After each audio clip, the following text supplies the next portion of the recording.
अकेलापन इंसान के खातिर बहुत खतरनाक होखेला।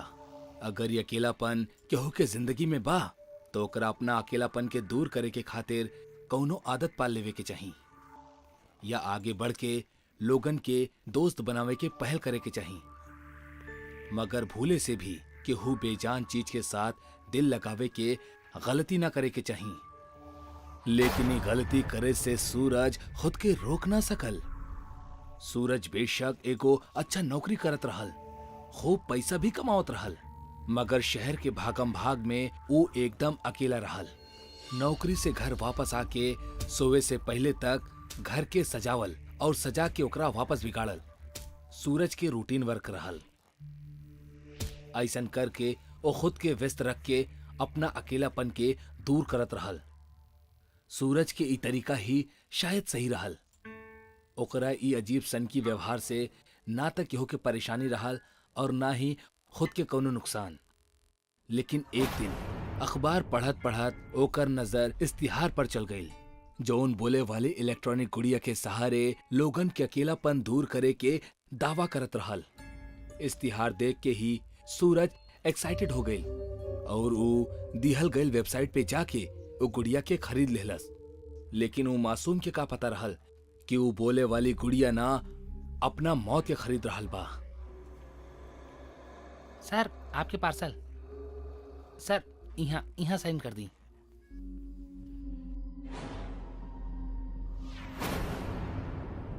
हाय, हमार नाम गुड़िया है।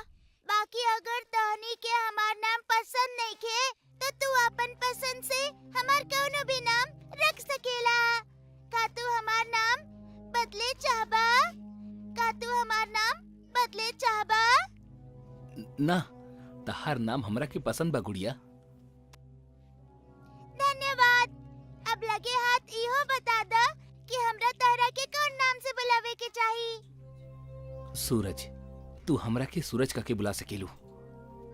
हाय सूरज, कैसन बाड़ा तू? हम अच्छा बानी गुड़िया, तू कैसन बाड़ू? हमू अच्छा बानी। काहे घर में सूरज और गुड़िया के अलावा केहू और सदस्य भी बा? अगर बा तो गुड़िया उनका से मिले चाहतारी। ना गुड़िया, इत्तेफाक से तोहरा और हमरा अलावा ई रेंटेड हाउस में और केहू न रहेला। रुका, हम तहार खूबसूरती और बढ़ा देतानी। यहाँ मकान मालिक की एक पुरानी अलमारी है, ओमे शायद तोहरा लायक कपड़ा मिल जाओ। ये अच्छा भइल जोन पुराना किराएदार यहाँ कुछ कपड़ा छोड़ के चल गई। ई त लागत गुड़िया के ही खातिर बनल बा। देखा कितना सुंदर कपड़ा लायल बानी हम तोहरा खातिर।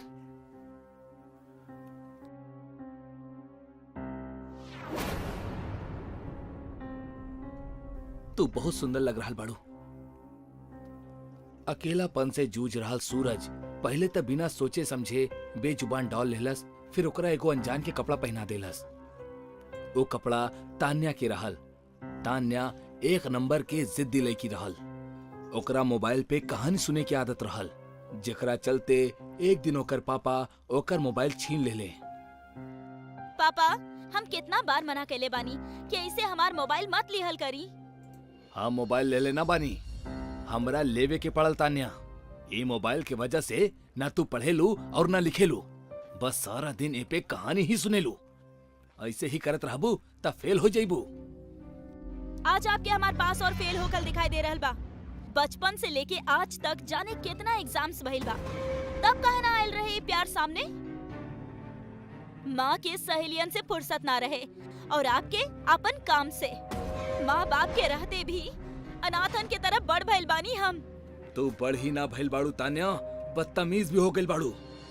इतना ही गुस्सा आ रहल बा तो जाए से पहले मार ही दी ना हमरा के, सारा प्रॉब्लम ही खत्म हो जाई। तोहरा के जौन करे के बा करा, मरल चाहतारू तो मर जा, लेकिन ये मोबाइल अब तहरा के ना मिली। यही के वजह से तहर ई हाल बा।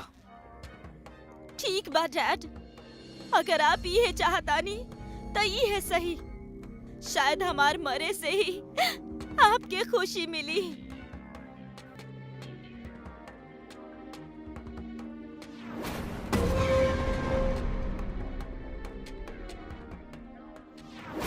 तान्या के मरला के बाद ओकर पिता के बुरा हाल हो गल रहे।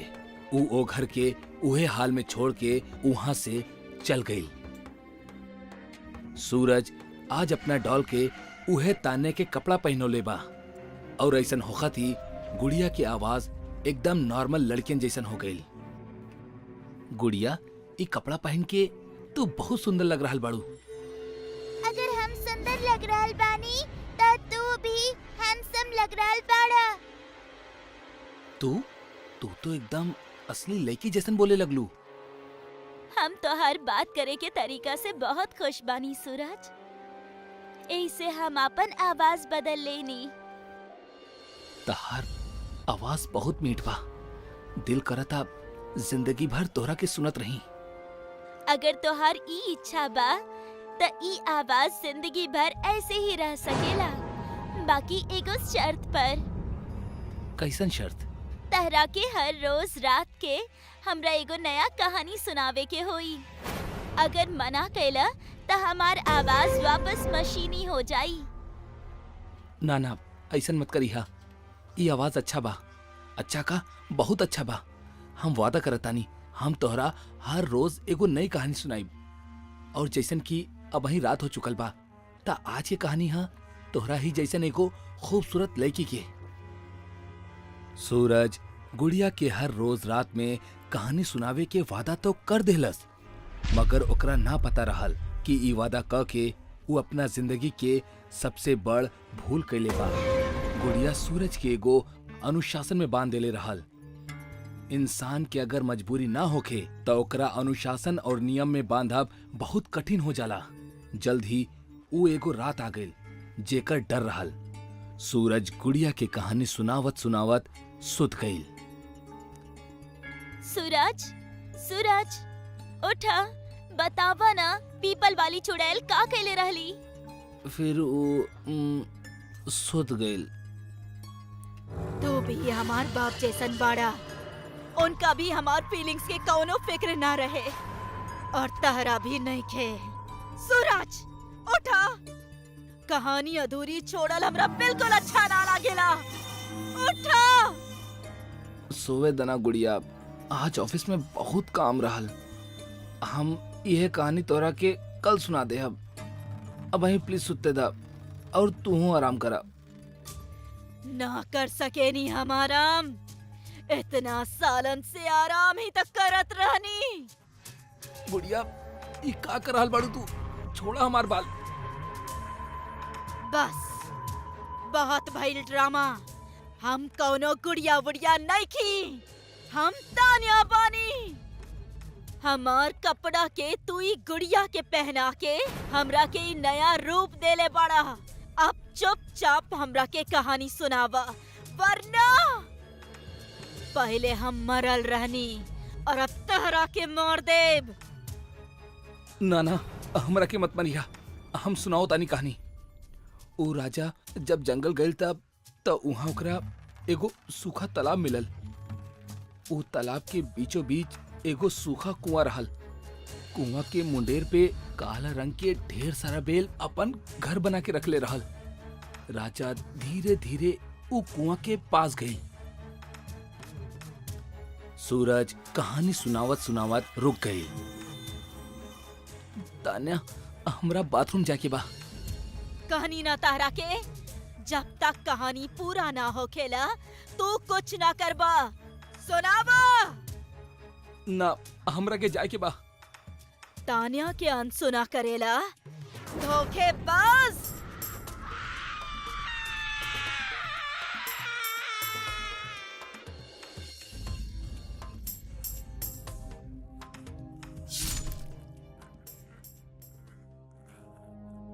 मौत जिंदगी के एक ऐसन मोड़ हा जौन कब्बो भी सामने खड़ा हो जाला। लेकिन अगर सूरज ध्यान देले होखत तो वो अपना मौत से बच जात। अकेलापन दूर करे के खातिर हमने बनावटी चीज के इस्तेमाल कब्बो न करे के चाहिए। ई बनावटी चीज हमनी से हमार असली अपनापन छीन लेवेला।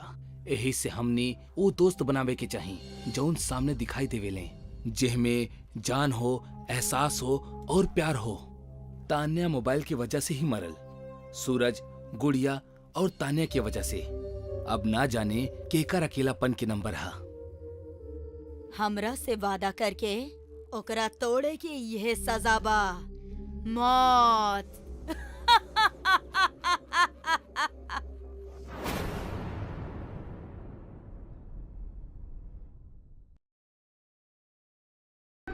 कहे लें कि बड़ा बड़ा शहर में बड़ा बड़ा गुनाह के नजरअंदाज कल जाला। अगर वो गुनाह कोनो गरीब के साथ हो जाओ तो ओकर जरा भी दखल ना लिहल जाला। काहे कि बड़ा शहर में छोटा और गरीब लोगन के कीमत रास्ता के कोनो धूल से ज्यादा ना हो खेली। ऐसे ही एगो गुनाह के बारे में हम आज आपके बताए वाला बानी। रात के समय एगो वकील अपन सारा काम खत्म करके अपना घर की ओर चलत चलत जात रहे। बीच में ही एगो आद गाड़ी ओकर पास से बड़ा तेजी से गुजर जाली। यही से वो फुटपाथ पर से चलत रहे। चलत चलत अचानक ओकर नजर फुटपाथ पे पड़ल सूखल लाल रंग के धब्बा पे गिरल और वो डर गई। अरे बाप रे, ई तो खून लग रहा बा। ना ना, ई खून ना हो सकेला। लागता केहू पान खा के थुकले बा। कैसन कैसन लोग रहेले शहर में। इनकरा दीवार कम पड़ गई कि अब फुटपाथ पे भी थोके लगले लोग। फुटपाथ की वो हालत देख के वकील के बहुत बुरा लागल और वो फिर से अपना घर की ओर चले लागल। कुछ कदम चलत ही वो अचानक रुक गई। ओकर शरीर कोनो लाठी की तरह अकड़ गई। धीरे धीरे ओकर आंख गुस्सा से लाल हो गई। केहू पान खा के ना थुकले बा, वो खून ही रहे। इंसाफ हुई, हम करब इंसाफ। अगला दिन सुबह के वक्त मदन और पवन चलत चलत अपना कॉलेज जात रहले।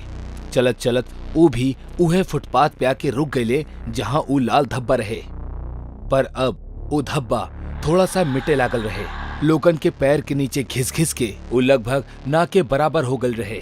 हम तरह से कहले रानी कि रास्ता से ना आवल जाओ। पागल मत बना, रात के बाद के भूलब इतना आसान नहीं खे। जौन हमने दिखले और कैले बानी ओकर बाद त हमार जिंदगी जैसे खराब हो गइल बा। कुछ समझ में ना रहल बा कि का करी। अब हमने कुछ करे के जरूरत नहीं खे। जौन हमरा करे के रहे उ हमने रात के ही कर देले बानी और ओकर नतीजा तो तू देख ही रहल बड़ा। हमने अब अभी तक सुरक्षित बानी। अगर केहू के पता चल गइल तब हमनी के का हुई? केहू के पता तब चली जब हमनी दोनों में से केहू उनकरा के वो बात बता दी। हम तो केहू के न बताए वाला बानी, पर हमरा तोहरा पे बहुत शक हो रहल बा। साला तहार पेट में कोनो बात न रहेली। हम केहू से कुछ न कहा। ऐसन बात करे के हमार हिम्मत भी ना होगी। अच्छा हा, देखा हमने जौन कहनी ओसे केहू के घंटा फर्क ना पड़ी। शहर में ई आम बात है, यही से अभी बात की यही से भूल जा। हाँ, शायद यह हमने खातिर अच्छा होगी। ठीक है, अब चला, कॉलेज के खातिर देर हो रहा बा। दोनों फिर से कॉलेज के तरफ जाए लगले। वो दोनों जात ही रहले तब बे अचानक उनकर सामने एगो पुलिस के गाड़ी आके रुक गई। वो दोनों बहुत डर गए। पवन के त डर के मारे पैर ही कांपे लागल। गाड़ी के अंदर से दो पुलिस वाला उतरले और उनकर पास अले। का तू दोनों ही पवन और मदन बड़ा? पवन के डर के मारे आवाज ही ना निकलत रहे। यही से मदन उनसे बात कैलस। जी हाँ, हम मदन बनी और यहाँ पवन। का बात है सर? का भेल? तू दोनों के हमनी के साथे थाना चले के पड़ी। पर बात कहा सर, हमनी का केले बनी? वो सब थाना जाके ही पता चली। चला हमरा साथे। पुलिस वाला मदन और पवन के जबरदस्ती गाड़ी में बिठाकर थाना लेके गए। जब वो थाना पहुंचले तब वही जा वो वकील बैठल रहे। पुलिस वाला वो दोनों के वकील के सामने बिठा देलस। का बात है सर, आप हमनी के यहाँ काहे लेके आइनी? हम बताओ तनी, पुलिस के 5 लाश मिलल बा। 5? हाँ, का भइल? तहरा ई लाशन के बारे में कुछ पता है का? ना सर, हमरा कुछ ना पता। अगर तोहरा के कुछ ना पता तो हमरा के ई बतावा कि कल रात तू दोनों कहाँ रहला? मदन और पवन ऐसन चुप हो गईले जैसे वकील के बात उनकर कान तक पहुंचल ही ना होके। देखा, चुप रहला से तोहार ही नुकसान होगी। इनकरा तू दोनों पे ही शक बा।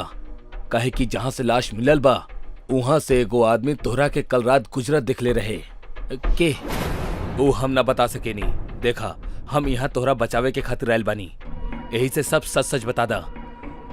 हम आपके सब सच सच बताओ तनी सर। ना, हम बताओ तनी। तू तकलीफ मत ला और रुआ बंद करा। मदन कल रात के पूरा कहानी पुलिस और वकील के बतावे लगेला। कल शाम कॉलेज से घर अइला के बाद हमनी बाहर खाना खाए के तय कईनी, काहे कि कल ई पवन के बर्थडे रहे त हमनी सोचनी कि बाहर सेलिब्रेट करल जाई। यही से हमनी गईनी और खाना खा के वापस घर आ गईनी। फिर पूरा रात हम घर में सुतत रहनी। हा सच बोल रहल बड़ा ना? हाँ सर। खुद के गाड़ी लेके गल रहला? ना सर, टैक्सी से गल रहनी और आवत समय टैक्सी अपना पुल के पास खराब हो गई। यही से हम नीचे उतर गल रहनी। तबे केहू हमनी के शायद वहाँ देख लेले हुई, पर टैक्सी के ठीक होकर थी 10-15 मिनट में हमनी वहाँ से चल गल रहनी। थोड़ा देर के खातिर केहू कुछ न बोलस। उस सन्नाटा मदन और पवन के बहुत तकलीफ देवत रहल। ठीक है, कल कोर्ट में सुनवाई हा, इनकरा वक्त पे लेके आई हा। यस सर। वकील थाना के बाहर आई और अचानक होकर पैर रुक गई। इंसाफ, इंसाफ। अगला दिन कोर्ट में सुनवाई शुरू हो गई। वकील, पुलिस वाला, मदन और पवन वहां मौजूद रहले। जज साहब, ई दोनों कॉलेज स्टूडेंट बाड़े और पुलिस के ई दोनों पे शक हा कि ई दोनों 5 खून कैले बाड़े। हम इनकर वकील बनी, पर फिर भी हम पुलिस और ई अदालत के बतावल चाहे कि हमरा ई दोनों पे शक ना बल्कि पूरा यकीन हा कि ऊ 5 खून ई दोनों ही कैले बाड़े। वकील के ई बात सुन के दोनों डर गए। उनकरा कुछ समझ में ना आइल कि का भइल। वकील ऊ दोनों के पास गए। हमरा के पता बा कि ऊ रात तू दोनों अपना गाड़ी लेके आयल रहला और ऊ सारा कत्ल तू ही कैले बाड़ा। अब तू सच बताओ ताड़ा या हम बताई? हम बताओ तनी। पवन ना, चुप करा, हम अपना गिल्ट से ना जी सकीला। मदन के चुप करके पवन अपना सारा हकीकत बताओ शुरू कर देलस। वो दिन हमार बर्थडे रहे, यही से हमने बाहर पार्टी करे गई नी और हमने कोनो टैक्सी में ना हमार गाड़ी में ही गल रहनी। गाड़ी मदन चलावत रहल। घर लौटत समय हमने बहुत शराब पी ले रहनी। अरे यार, ये रास्ता के गड्ढा बहुत तकलीफ दे रहा बा। हमरा भी गड्ढा के वजह से उल्टी आ रहा बा। थोड़ा धीमे चलावा ना, हमार पास ओसे भी अच्छा आइडिया बा। का दिखाओ तनी। मदन गाड़ी के फुटपाथ पे चढ़ा देलस और तेजी से भागे लागल। अब कोनो गड्ढा हमने के स्पीड ना कम कर सकेला। गाड़ी तेजी से आगे बढ़त रहे, तबे 4-5 स्पीड ब्रेकर अचानक से नीचे आ गए और उस झटका से हमनी के गाड़ी बंद पड़ गई। हमने नीचे उतर के देखनी तब हमने बुरी तरह से डर गई। नहीं कहे कि हमने गाड़ी के नीचे स्पीड ब्रेकर ना बल्कि फुटपाथ पे सुतल 5 गरीब लोग आ गए रहे। उनकर शरीर खून में लथपथ रहे। अब हमने का करम मदन, हमनी से खून हो गई। हमरा बहुत डर लग रहा बा यार। चुप करा, चिल्ला मत, साला पूरा दारू उतर गई। आसपास केहू नहीं खे। हमने एगो काम करल जाओ, इस सारा लाश के उठा के नीचे नाला में फेंक दिल जाओ। वैसे भी भिखारिन के केहू ना होकेला, केहू के कुछ पता भी ना चली। ओकरा बाद हमने सारा लाश के नीचे नाला में फेंक देनी और गाड़ी लेके वहाँ से भाग गई।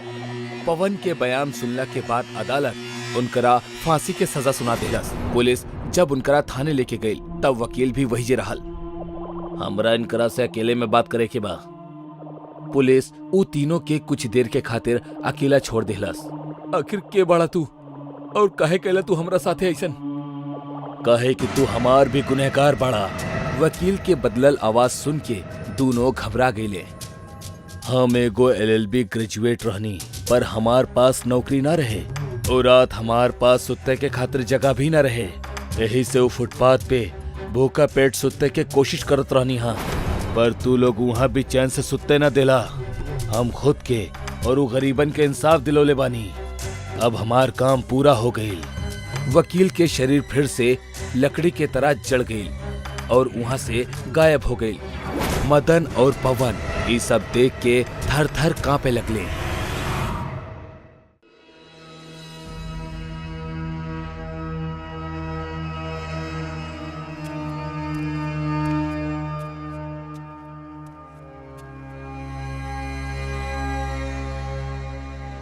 का हो रहल बा? सब लोग काम छोड़ के फोन लेके का कर रहल बड़ा? विकास सर, पृथ्वी सर अभी तक ऑफिस ना आइले। का? लेकिन पृथ्वी सर तो हमेशा 10 बजला से पहले ही ऑफिस पहुंच जाले और आज इतना इम्पोर्टेंट मीटिंग भी आ। आई नो, बट वो अभी तक ना आइले। उनका फोन भी बंद बा। घर पे फोन कैली तू? सब उनका के ही ट्राई करत आड़े सर, बाकी घर के फोन भी बंद बा। कोनो बात ना, हम उनकर पर्सनल नंबर पे फोन कर रहल बानी। सर के तो पर्सनल नंबर भी बंद बा। विकास सर, कहीं ऐसा तो नहीं खे कि पृथ्वी सर कंपनी बेच देले बाड़े और यही से वो अपन सारा फोन बंद कर देले? पिछला महीना वो कंपनी बेचे के बाद भी करत रहले। ना माया, अगर पृथ्वी सर कंपनी बेच भी देती तो एक बार हमनी से बात जरूर ही करती।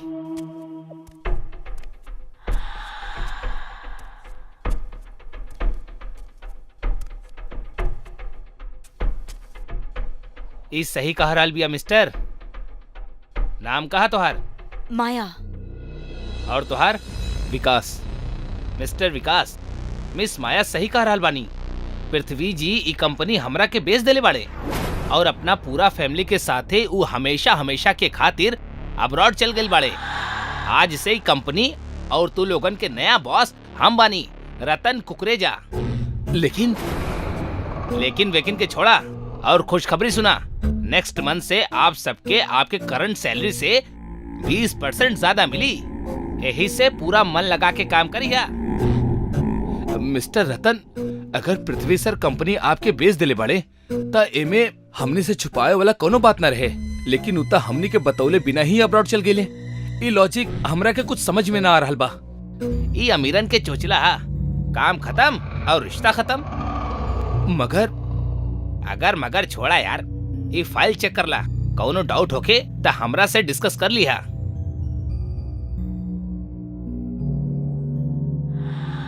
सब ऑर्डर में? हाँ जी। गुड। तो दोस्त लोग, ये कंपनी के न्यू बॉस बने और आप लोगन के सैलरी बढ़ावे के खुशी में हमार ओर से आज रात 9 बजे फ्रेंड्स कॉलोनी के बंगलो नंबर 13 में ग्रीन हाउस में एगो बिग पार्टी ऑर्गेनाइज कैल गइल बा। अगर वो पार्टी में कोनो ना आइल तो ओकर इंक्रीमेंट रोक लिहल जाई। का कहो तारा? ओके सर। सर, बाकी आप 13 नंबर बंगलो काहे लेनी? बहुते अनलकी नंबर बाई। ए नंबर पर हमेशा नेगेटिव एनर्जी मंडरात रहेला।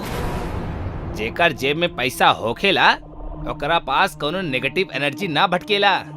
जैसे अमीरन के चोचला चुपचाप पैसा कमा के निकल जा भाना, वैसे ही ई अंधविश्वास गरीबन के चोचला हा। तू गरीब मत बना, अमीरन के तरह सोचा। लेकिन तू ट्रेजेडी किंग के जैसन काहे सोच रहल बड़ा भाई? कुछ ना सर, एक सेकंड सर। भाई के फोन। हाँ श्योर। हेलो भैया। अच्छा सुना, आज हमार एमएलए के घर पे मीटिंग है, त दोपहर में हम पीहू के स्कूल से घर ना छोड़ पाई। तका तू? नो प्रॉब्लम भैया, हम छोड़ दे। भैया हमरा आपसे एगो बात करे के रहे। हाँ बोला। भैया हमनी के बॉस पृथ्वी सर आज ऑफिस ना आइल बाड़े, उनकर सारा नंबर भी बंद बा और ऐसन आज तक कब्बो भी ना भइल बा। ऊपर से उनकर जगह कौनो रतन कुकरेजा ऑफिस आइल बा, जौन कह रहल बा कि आज से ई कंपनी ओकर बा।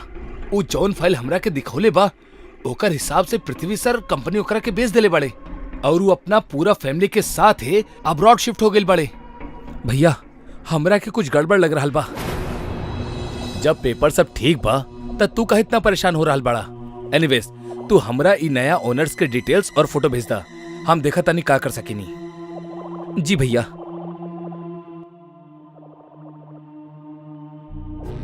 और हाँ, ये फोटो के यहाँ से हटा के एकर जगह कोनो दूसर फोटो लगा दा। आई थिंक यहाँ हमने के ग्रुप फोटो होके के चाहिए। का कहेले आप सब लोग? गुड आइडिया सर। हमार आइडिया के सपोर्ट करे के खातिर थैंक्स। चला फिर एगो बढ़िया सा ग्रुप फोटो हो जाओ।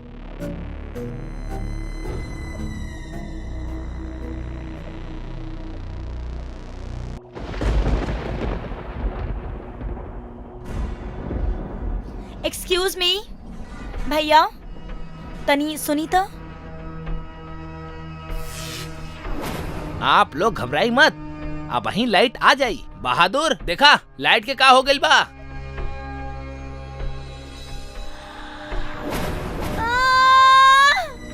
भूत भूत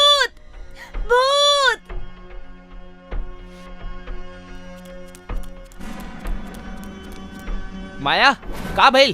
आँख खुला माया, का भइल? सर भूत बा। भूत? माया, यहाँ कोनो भूत उतना हा हो सकेला तू अंधेरा में केहू के देख ले होगबू। एनीवेज तू लोग एंजॉय करा, हम आवतानी। का नौटंकी है यार, नल में पानी ना है।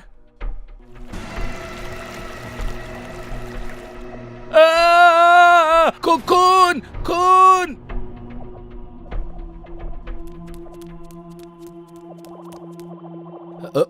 का भेल सर? नल से खून निकल रहा बा। सर नल तो बंद है। बंद है, लेकिन अब वहीं तक ओकरा से खून निकलत रहे। एमे से तब पानी निकल रहा बा सर। सर लागत आप भी माया के तरह भूत के देख ले बाड़े, यही से आपके भी गलत फहमी हो गई बा। हो सकेला। अब चली सर। तू लोग जा, हम आओ तानी।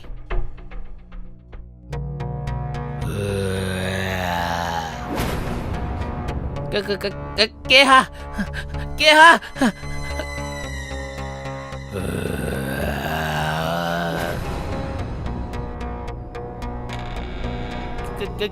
के बाड़ा तू यहाँ का कर रहल बड़ा? के बाड़ा तू?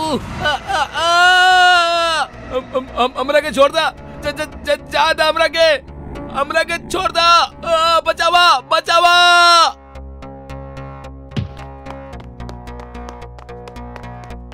का भइल सर? भूत भूत, बाथरूम के अंदर भूत। लेकिन सर जब हमने सब गल रहनी तब तो वहाँ केहू भी न रहे। काहे माया? हाँ, वो टॉयलेट में रहे, हम अपना आँखी से देख ले बानी ओकरा के। उता हमार गर्दन के भी पकड़ ले रहे, हमार यकीन करा। कोनो बात ना, हम आपके खातिर पानी लेके आओ तानी।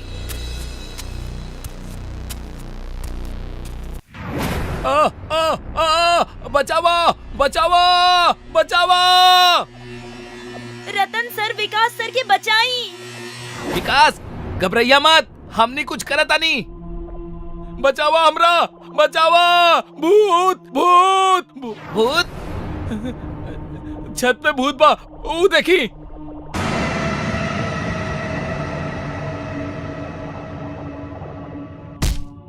विकास सर, हम कहले रहनी ना आपकी बंगलो अनलकी बा। अब तो यकीन भइल ना आपके? 13 नंबर तो हमेशा से ऐसे नहीं रहल बा। हम बहुते फिल्म में देखले बानी सर, बाकी केहू सुनत ही नहीं के। अब भुगती सब। हाँ सही कह रहल बाड़ू तू माया, यहाँ कुछो ठीक ना बा।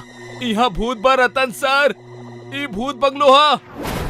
हमार भी समझ में ना आ रहल बा कुछो, जबकि हम ई बंगलो 2 दिन पहले ही खरीद ले बानी। ओहो सर, भूत के का मालूम बंगलो कब खरीद ले बाड़े। ओकरा तो रहे से मतलब बना।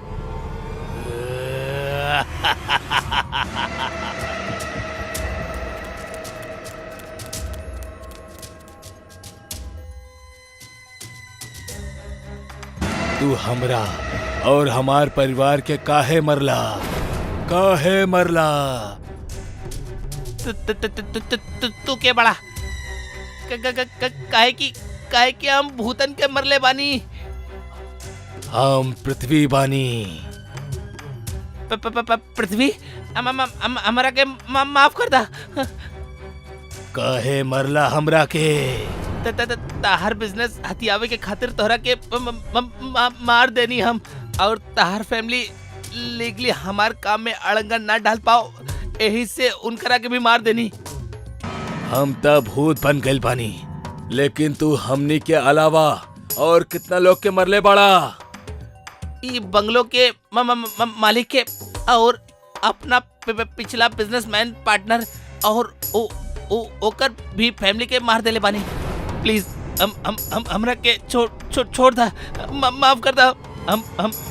हमरा से बहुत बड़ गलती हो गई हमरा से। हमने के आत्मा भटक रहल बा, हमने के मुक्ति चाही। बतावा तू सबके शरीर कहाँ छुपा के रखले बाड़ा? बतावा नाता तहरा के हम मार दे। बतावा। हम सब लोगन के मार के ई बंगलो के बैकयार्ड में दफन कर देले बानी।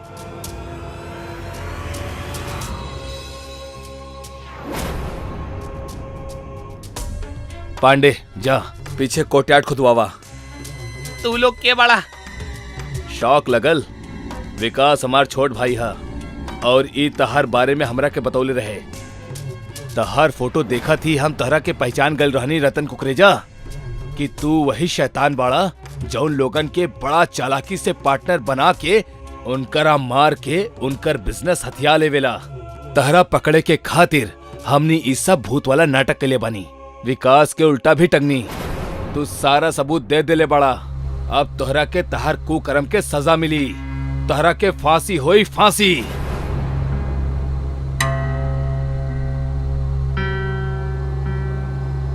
भगवान पृथ्वी सर और उनकर परिवार की आत्मा की शांति दे।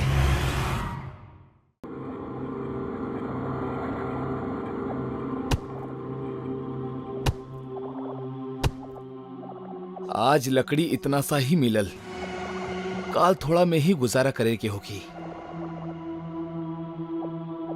आज तब बहुत ही सन्नाटा बा जंगल में।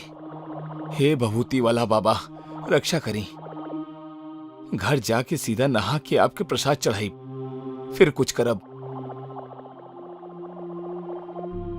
जय हनुमान ज्ञान गुण सागर, जय कपीश तिहुलोक उजागर।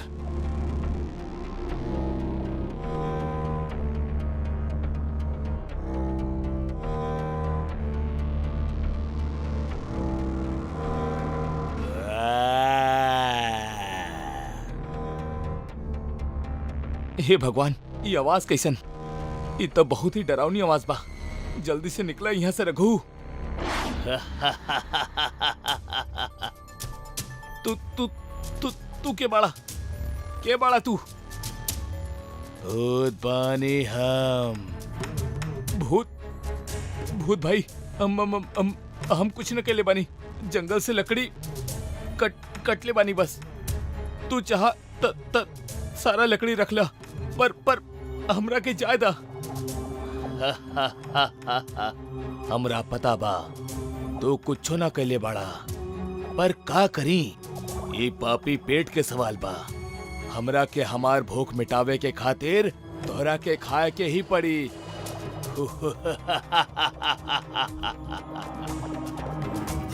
भूत भाई, ये रावण के जैसे हंस के डरावा मत। हमरा के यहाँ से जाए दी प्लीज। घर पे हमार बीवी हमार इंतजार कर रहा बाड़ी। अबे पागल बाड़ा का तू?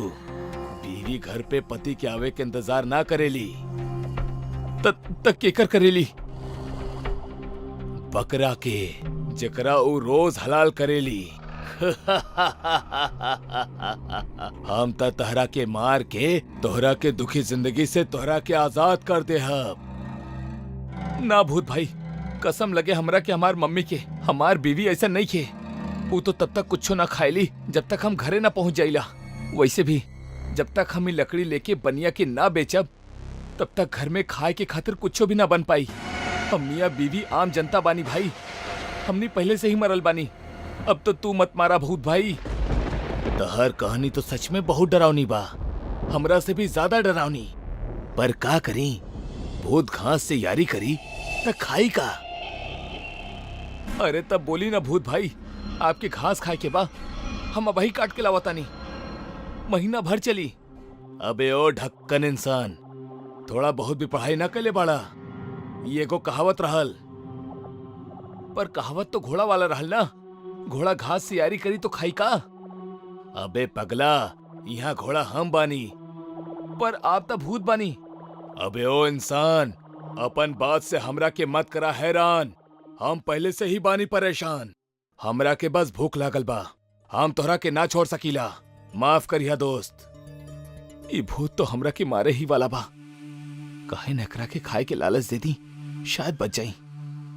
एक मिनट भूत भाई, हमार बात सुन ली, फिर तू चाह तो हमरा के खा लिहा।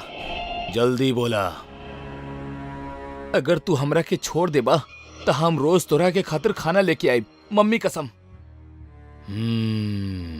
ये डील तो अच्छा दे रहल बा, लेकिन अगर तू वापस ना आइला त हम अपना घर के पता देता नहीं ना भूत भाई। हम ना आईनी तो तू हमरा घरे आके हमरा और हमार बीवी दोनों के खा लिहा। तहार बात तो सही बा, पर हमार पास ऐसे भी बढ़िया आइडिया बा।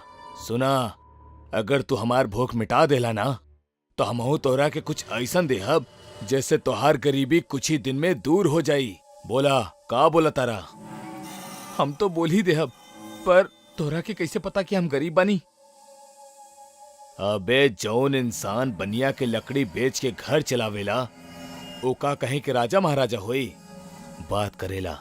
लेकिन हाँ, एक बात ध्यान रख लिहा, अगर कल तू खाना ना ले आईला तब तू और तोहार बीवी दोनों गईले। ठीक है रावण भाई, मतलब भूत भाई, हम समझ के नहीं। हम पक्का कल खाना लेके आई। ठीक बा, जा। पर अब वहीं कुछ खाए के बा का तोरा पास? जी, ई चना बा। लावा दा यार, आज नहीं से काम चलावे के पड़ी, पर कल पक्का। हाँ जाब। चना अच्छा बा। जी भूत भाई। बाल बाल बच के नहीं। फिर का भइल? अरे फिर का होके के रहे, बच के नहीं, ना तो भूत हमार काम तमाम ही कर दे। अरे वो सब तो ठीक बा, लेकिन अहिजा हमनी के खाए के लाले पड़ल बा, ओकरा कैसे खिलाइब? तू चिंता मत करा, हम कुछ सोच के रख ले बानी।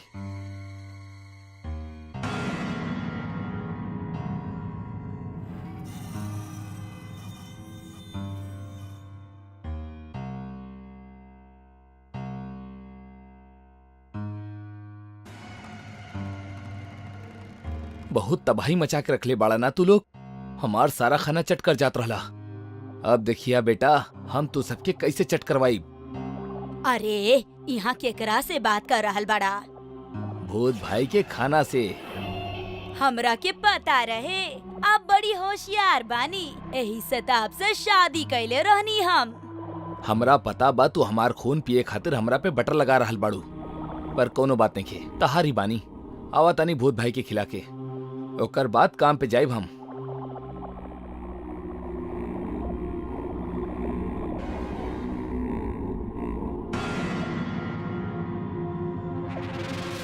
भूत भैया, इली ले आई नहीं आपके खातिर खाना।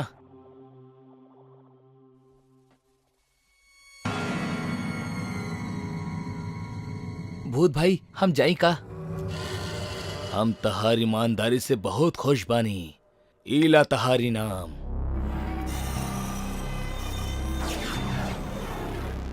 सोना की सिक्का, इससे तो सचमुच हमार गरीबी दूर हो जाई। धन्यवाद भूत भाई, हम कल खाना लेके फिर से आई। हाँ, हम कल फिर आई। हुर्रे, हम कल फिर से आई।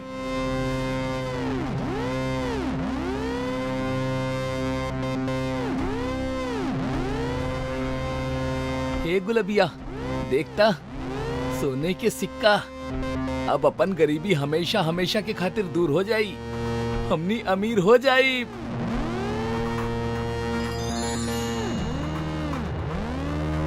बाकी देलस के?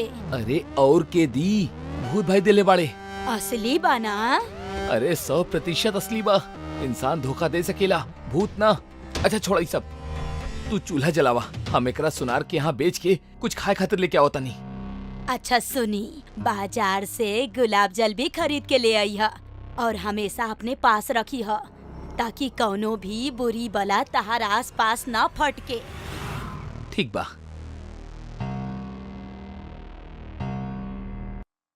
सदियों से एगो कहावत हमने आए दिन सुनत आवतानी जा कि इंसान जौन बोवेला उहे काटेला।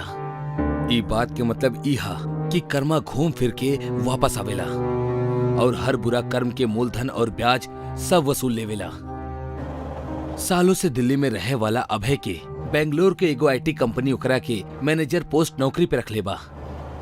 उहे सिलसिला में अभय अपना परिवार के साथे दिल्ली से बेंगलोर शिफ्ट हो रहा बा, लेकिन ऊ ना जाने ले कि उनकर परिवार के कर्मा उनसे सवाल जवाब करे वाला बा, जहां हुई मौत के खूनी खेल। शीला, ध्यान से अलार्म लगा लिहा, कहीं ऐसा ना होके कि हमने सुतत रहे और स्टेशन छूट जाओ। डोंट वरी पापा, आपके बेटी आपके ई काम आधा घंटा पहले ही कर देले बाड़ी। पूरा 4 अलार्म लगेले बानी। थैंक यू बेटा, एक तू ही बाड़ू जौन हर काम सही से करेलू। तोहरा माई के ऊपर अगर कोनो काम छोड़ देनी तो समझ ला गइल भैंस पानी में। कुछ ज्यादा ना हो गए अभय। Good night.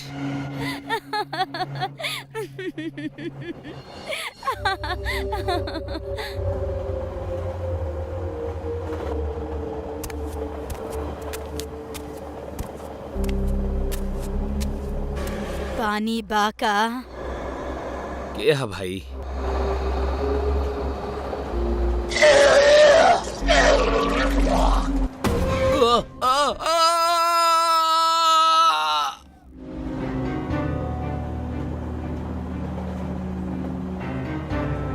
खून खून खून खून खून खून अभय खून का भइल? खून पापा खून आप ठीक बानी? खून खून खून खून पापा पापा आँख खोली पापा। का भइल? अभय कैसन खून? खून खून। अभय होश में आवा। अभय शीला, आकृति, यहाँ एगो लड़की रहल। उ खून खून के उल्टी कले हमरा ऊपर। खून के उल्टी? बाकी यहाँ तो केहू नहीं खे। लगता भाई साहब कोनो बुरा सपना देख लेले बड़े। पानी पिलाइन करा के। हाँ हाँ ली पानी ली। बहुत बहुत बहुत डरावना सपना रहल। सपनों के का साहब, कभी हंसावेले तो कभी डरावेले। तू तू तू तू तू क्या? हमार नाम काल है। अगला ही स्टेशन है हमार, अरसी केरे जंक्शन। कुछ लोगन से मिले के बा वहाँ। वैसे आप कहाँ उतरे वाला बानी? हमनी तुमाकुरु उतरे वाला बानी। हमार स्टेशन से अगला स्टेशन ही यहाँ, लेकिन संभल के। वहाँ एगो चुड़ैल भूत के साया हा। केहू अगर कुछ भी गलत कैले होखी तो ऊ ओकरा के छोड़त नहीं खे। हमनी के डरे के कौनो जरूरत नहीं खे। हमनी कबो केहू के गलत ना कैले बानी। हमार स्टेशन आ गइल बा, जल्दी मिलल जाई।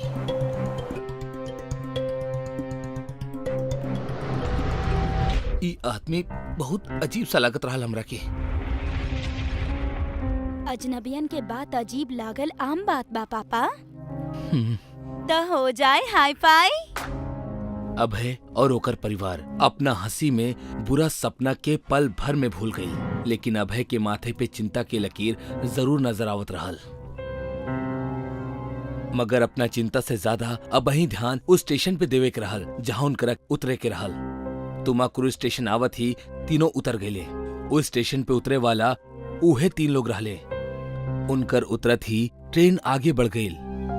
तीनों अब ही स्टेशन से चले ही वाला रहले कि तब बे आकृति के नजर स्टेशन के एगो कोना में जल बुझ रहा लाइट पे अटक गई। जहाँ लाइट बुझत ही ओकरा एगो सफेद कपड़ा पहने लड़की दिखाई देलस। ओके देखत ही आकृति के ट्रेन में मिलल उ अजनबी काल के बात याद आ गई। वहाँ एगो चुड़ैल भूत के साया आए दिन देखे के मिलेला। अगर केहू कुछ गलत कैले होखी तो ऊ ओकरा के छोड़त नहीं खे। पापा पापा देखिए उधर केहू बा। कहाँ बेटा? उधर पापा देखी ना। उहे तो खड़ा बाड़ी। हाँ, चल जा यहाँ से, चल जा। हमार पास मत आइया पापा, हमार पास मत आवा। आकृति सुना, रुका आकृति। आकृति आकृति काबिल तो रखे।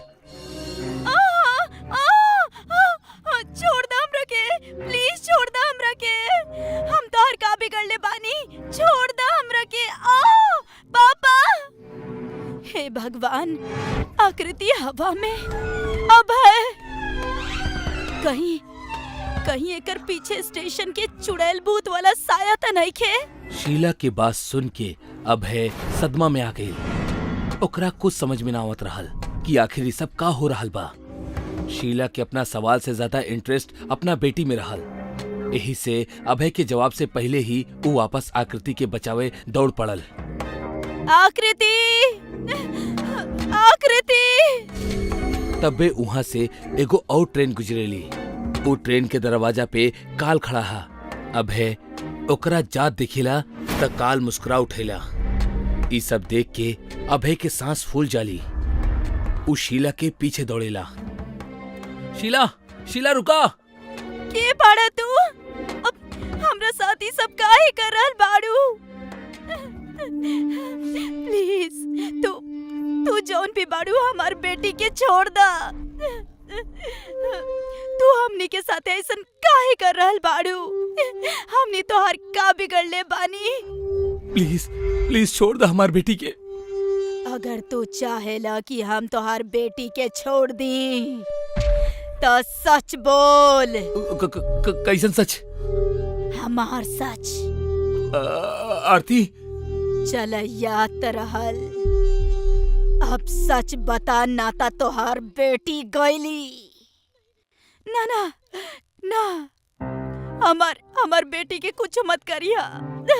अब भाई जौन पूछ रहल बाड़ी एकरा के बता दा प्लीज। नाता हमनी के बेटी, प्लीज बता दा अभय। आज से 25 साल पहले यह स्टेशन पे 5 किलोमीटर दूरी पे एगो कंपनी खुलल रहल। वो कंपनी में आरती के बहुत अच्छा जॉब मिलल रहे। हमरा के लागल अगर ही जॉब करे लगल ता हमरा से दूर हो जाई। आरती प्लीज सुना ता, काहे करे के बा तोहरा के जॉब यार?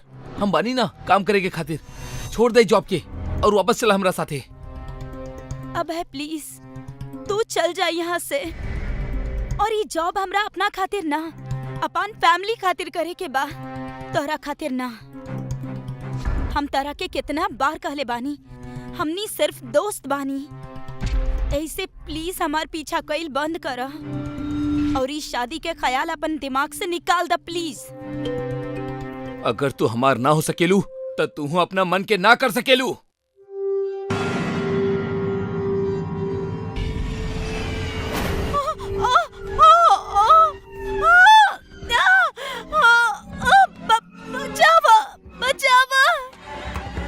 हम आरती के एसिड डाल के मार देनी, मगर हमार किस्मत अच्छा रहल। हम पुलिस से बच गए नी और एक दिन हम इस शहर छोड़ के दिल्ली शिफ्ट हो गए नी। लेकिन इस जगह हमरा के फिर वही खींच के ले आई। हमरा के माफ कर दा आरती, हमरा के माफ कर दा।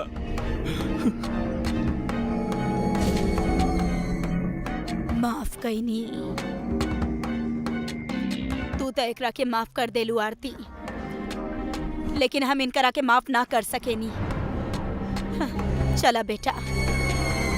शीला, आकृति प्लीज प्लीज हमारी बात सुना। शीला। लेकिन शीला और आकृति अभय के बात ना सुनेली। तब्बे अपोजिट डायरेक्शन से एगो ट्रेन आवेली जौन काल अभय के बोगी में रहल, जौन एगो दूसरा ट्रेन के दरवाजे पे भी रहल। उहे काल ये ट्रेन के इंजन में इंजन ड्राइवर के बगल में ही खड़ा रहल। अभय अपना और आवत ट्रेन के देखलस और अपना गिल्ट से हमेशा हमेशा के खातिर पीछा छुड़ावे के खातिर ओकर सामने खड़ा हो गई और काल के ट्रेन ओकरा साथ ले गई। हमरा के माफ कर दी प्लीज। इंसान चाहे जौन करे, बुरा काम के नतीजा एक ना एक दिन ओकरा भुगते के ही पड़ेला। अगर आपके लगेला कि आप चोरी छुपे गलत काम करके बच गई हैं, तो आप गलत सोचे नहीं। काल हमेशा से हमनी के साथ ही चलेला।